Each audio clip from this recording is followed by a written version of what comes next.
வணக்கம் நேயர்களே, எல்எஸ்எஸ் டிவிக்கு உங்களை அன்புடன் வரவேற்கிறோம்.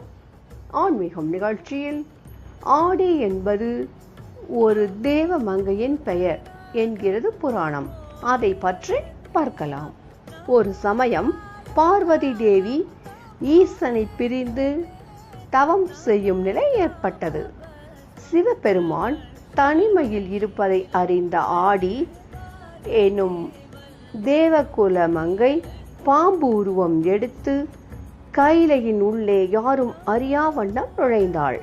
பிறகு பார்வதி தேவியாக உருமாறி சிவபெருமான் அருகில் சென்றாள். அப்போது ஒரு கசப்பான சுவையை சிவபெருமான் உணர்ந்தார். தன்னை நோக்கி வந்தவள் பார்வதி அல்ல என்பதை அறிந்து தன் சூலாயுதத்தால் ஆடியை அழிக்க எத்தனித்தார். அப்போது சூலாயுதத்திலிருந்து வெளிப்பட்ட தீப்பொறி ஆடியை புனிதமடையச் செய்தது. அவள் ஈசனை வணங்கி, ஒரு நிமிடமாவது தங்கள் அன்பான பார்வை என் மீது பட வேண்டும் என்பதற்காகவே இவ்வாறு நடந்து கொண்டேன், என்னை மன்னித்தருள வேண்டும் என்று வேண்டினாள். ஆனால் சிவபெருமான், என் தேவி இல்லாத சமயம் நீ அவளைப் போல வடிவம் கொண்டு வந்தது தவறு. எனவே பூவுலகில் கசப்பு சுவையுடைய மரமாக பிறப்பாய் என்றார்.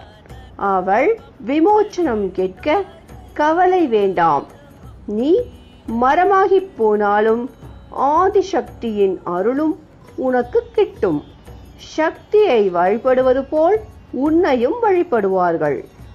ஆடியாகிய உன் பெயரிலேயே ஒரு மாதம் பூலோகத்தில் அழைக்கப்படும். அந்த வேளையில் நீ கசப்பு குணம் கொண்ட மரமாக இருந்து மக்களுக்கு நல்லதை செய்வாய் என்று அருளினார். ஆடி என்ற தேவலோகத்து பெண்தான் பூலோகத்தில் வேப்ப மரமாக திகழ்கிறாள். ஈசனின் சாபமே அவளுக்கு வரமாக மாறியது.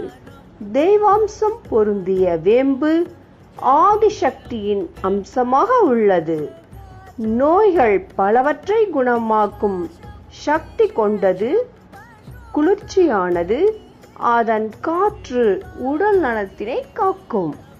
அதன் கசப்புத்தன்மை நோய் எதிர்ப்பு சக்தியை கொடுத்து வளமான உடல் ஆரோக்கியம் தரும்.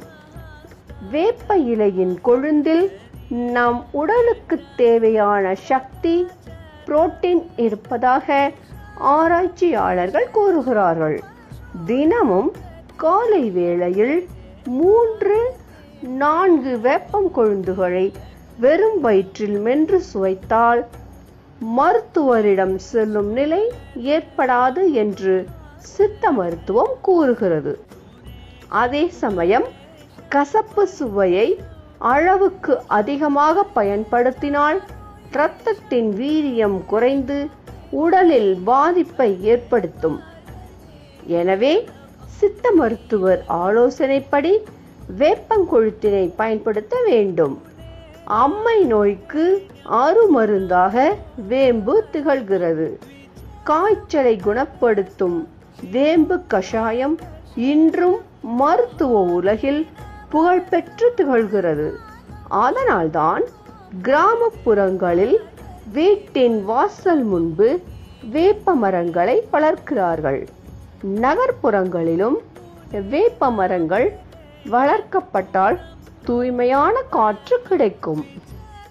நன்றி நேயர்களே, வாழ்க வளமுடன். வாழ்த்துக்கள்.